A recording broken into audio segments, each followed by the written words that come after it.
So when my mom took me to the flower market with her one afternoon after school, I thought I died and went to heaven. So that was my first love affair with flowers, and it has never subsided. I still love it every single day. Hi, Sandra here. Welcome to Les Fleurs. Today on this beautiful crisp autumn day, I thought it would be a great idea to show you how I make a signature compote style arrangement. So first things first, the stars of the show are the dahlias. I don't know about you, but when the garden starts to fade and my garden's just starting to look like not so good, my dahlias show up in a big way.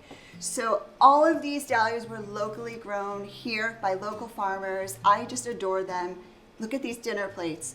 But before we start that, I love teaching these workshops. We actually did one at the Stevens Coolidge Estate last September in their glass greenhouse.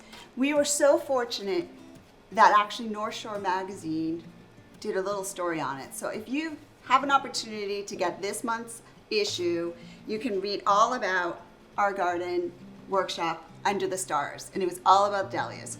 So with that note, let's get started. So what I did here is I got myself a beautiful terracotta pot.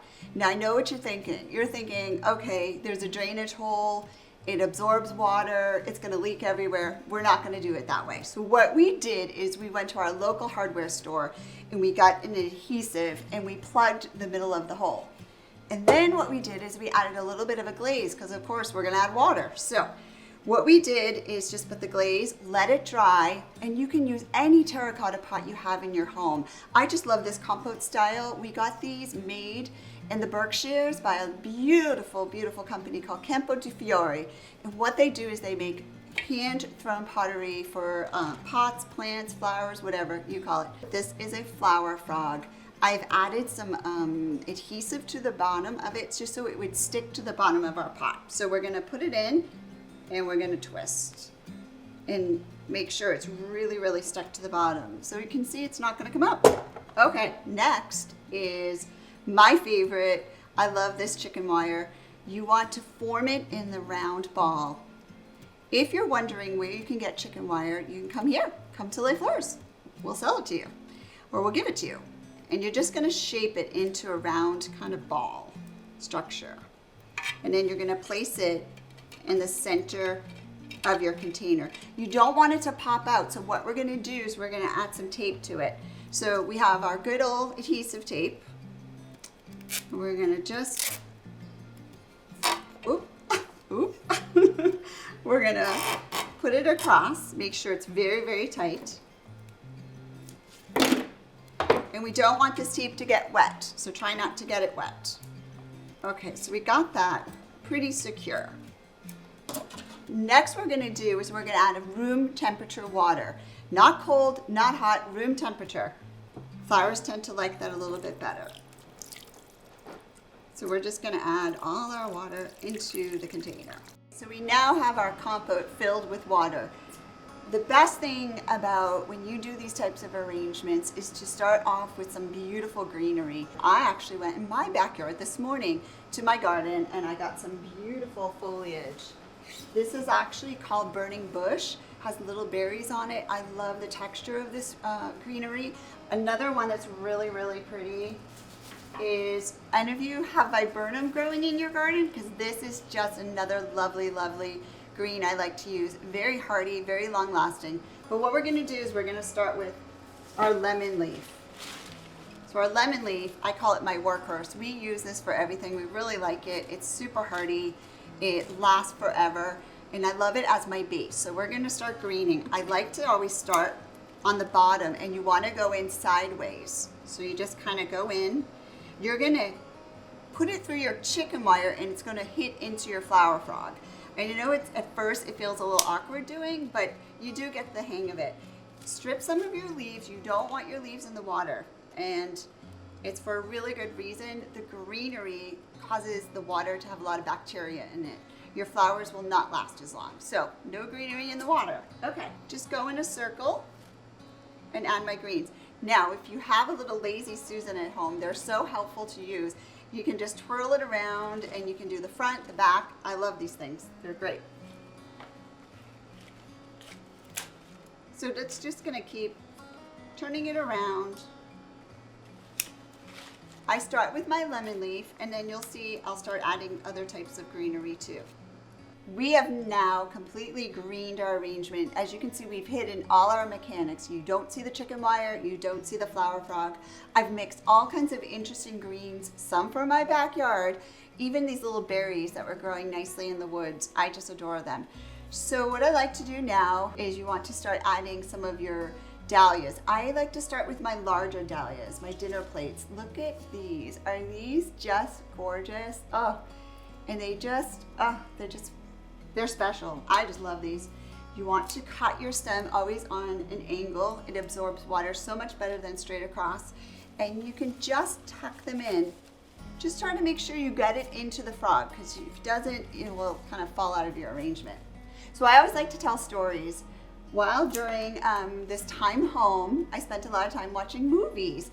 So I watched this amazing movie about Julia Child, and what it talked about is at age 40, she was living in Paris and honestly was bored. So she decided to go back to cooking school. Now, I don't know about you, but I would just go to cooking school and just take like a basic cooking class. Nope, she went right into the cordon bleu, which is, as you know, the creme de la creme. And guess what? She got accepted to the professional cooking class. So here she was, coming to Paris, not speaking a lick of French, and started taking classes with all the most amazing chefs in France. But what was really interesting about this movie that I watched is when she got there, her first day of class, she bombed. She didn't know how to chop onions. She didn't know how to mix things. So you know what she did? She didn't give up. You know what she did? She practiced. And guess what? She got better. And she practiced and she practiced.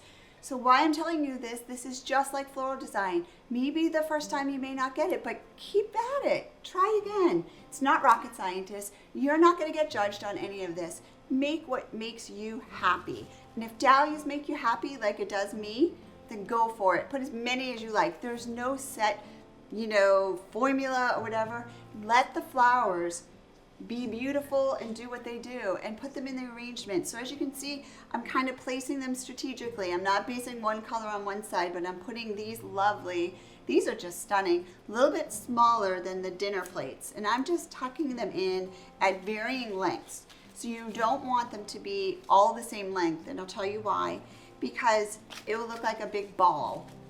And I think in the garden, things are always asymmetrical and not so form-fitting, so it's kind of nice just to make it loose and airy. But look at these dinner plates, and then these orange, I think they're called Snowho Doris, but I can get the name for you. I always forget all my names, so I'll get that for you. So we're gonna keep tucking in some of these gorgeous, gorgeous dahlias. So, so pretty. I think I'm gonna tuck in this other cafe au lait. These are just, again, stunningly, stunningly gorgeous. So anytime you can, in your garden, even if you put these in a pot, you can grow them actually in one of your, container gardens. They're really not hard. The only thing about dahlias is they do like to be cut back, and then they grow even more and more. So the more you cut it and trim it, the more it comes back. Okay, look at this one. I think this is the size of my hand. Is that nuts or what? I think this could just go in a big vase and it would just be gorgeous. Maybe we'll put this one on top. What do you think? Oh, stunning, stunning, gorgeous. Oh, I don't know about you, but I'm in heaven. I always ask this question. Do you remember the first time you fell in love with flowers? I do. I was the daughter of a floral designer, so you can imagine flowers were always in my yard, in my backyard, in the garden, in the home. So when my mom took me to the flower market with her one afternoon after school, I thought I died and went to heaven. So that was my first love affair with flowers, and it has never subsided. I still love it every single day. So we're just gonna keep tucking. I'm gonna use my Lazy Susan. We're just gonna keep tucking these gorgeous, gorgeous blooms into this compote. Now what I might do, just because all of the shape are very circular, I might start adding in some of these linear. And what it means by linear, just more length, longer in length. These are gorgeous snapdragon, and they're actually a pink with an orange hue. One of my favorite, I love these. I like the name too. My son came to work here one summer when he was in high school, and one of the girls said to him, Mitchell, go get the bucket of snapdragons. Now he thought snapdragons was some sort of like creature or something, so he's walking around going, is there like a dragon or something? And he laughed, we laughed, because he had no idea what we were talking about. So snapdragons, I don't know where the name originated, but they are really, really nice. Nice to use. All right, so we're gonna keep adding these linear shaped flowers in. Gonna use again my Lazy Susan to twist it around so make sure I'm getting both sides of the arrangement. You do want it to be three-dimensional.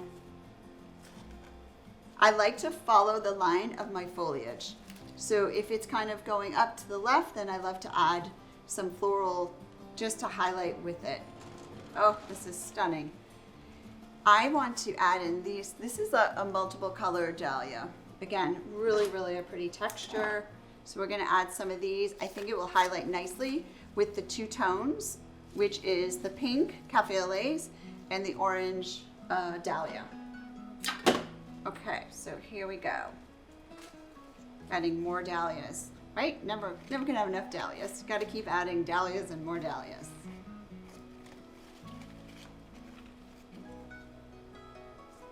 How about we do another cafe au lait back here? Something I tell my attendees at the workshop, scrunch down low. And the reason why is most folks are sitting at a table and looking at their arrangement and they can almost see the underside of it. So sometimes as a floral designer, you forget, you start just decorating on the top. So don't be afraid to add some little blooms tucked in at the bottom, kind of hanging over the side. That way when you are seated at a table, you can see it from all angles, okay? Also, you don't want to make it too tall because then folks can't see over it. So I guess the point taken is to kind of know where you're putting this arrangement and how high it should be. These are beautiful two-tone roses. They're called Free Spirit. I love adding this also texture and color. It just gives it a little bit of a shape. Fun fact about roses, when they come in, you're gonna see some kind of the petals not looking so good on the outer edge. What this is called is a guard petal. And what all this means, it's protecting the rose. So when it comes in, you just want to peel off that little section of the garden petal that's just not so great. And then you can massage the center a little bit just to get it to open a little bit more. Sometimes we even blow on our roses to get them to open. I love adding this color because it kind of gives a resemblance of the pink and orange that are in the hues of the dahlias. So we're gonna add a few of these in too. Always on a slant. Always make sure your roses are in the water too, in that flower frog. So we're gonna keep adding more of these beautiful roses. I get asked a lot if we should do odd numbers and why we should do odd number of flowers. So, 3, 5, 7.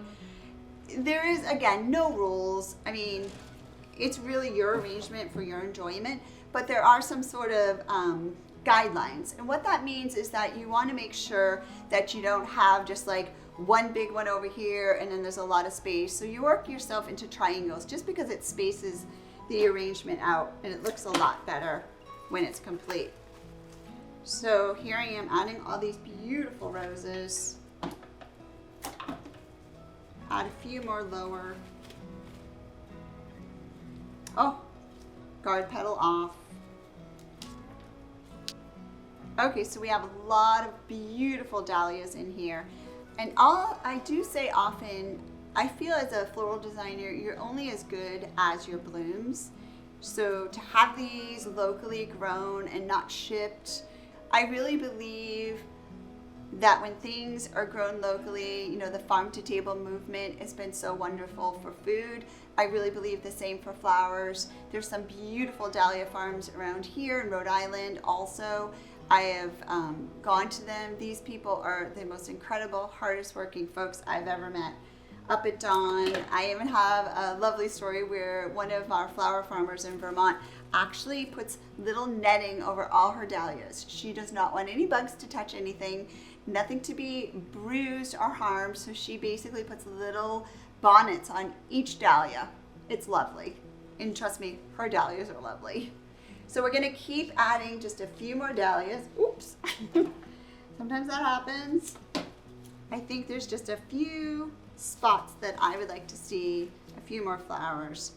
Now this is a pretty large arrangement, so don't be afraid to use a big arrangement, and I'll tell you why. Your dahlias are so huge. These dinner plates, if you put them in a small vase, I think it might get top heavy, so don't be afraid to get yourself a really big vase, lots of lush greens. These dahlias are just the stars of the show. So a couple more, and then I think we might be finished.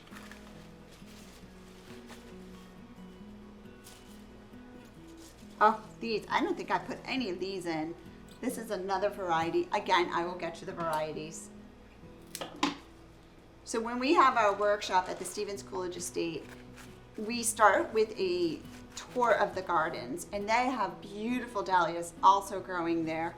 We don't pick them because we don't want to take it away from the folks that are visiting the estate, but their gardens are just spectacular. We do a beautiful tour, and then afterwards we go into the glass greenhouse and we each design our own dahlia arrangement.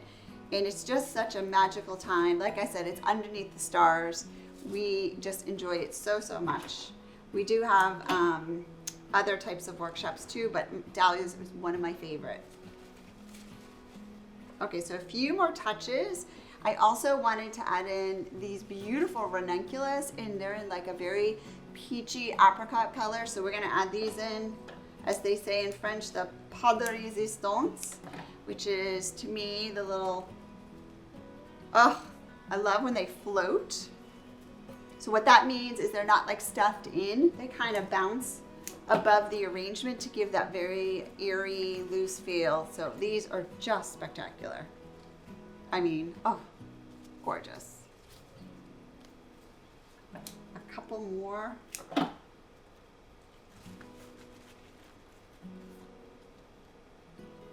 Can you see these ranunculus? Super long lasting, love using them. They come in a variety of colors. And these do come in from Holland, but so worth it. And I love how it plays off nicely with all these dahlias.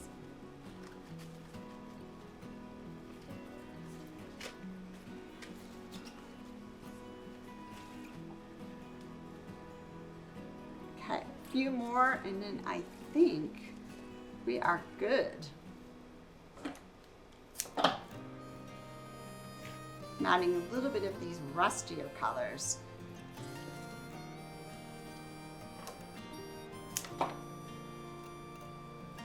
And again, tucking some of them really low and some of them really high. And a few more in the back.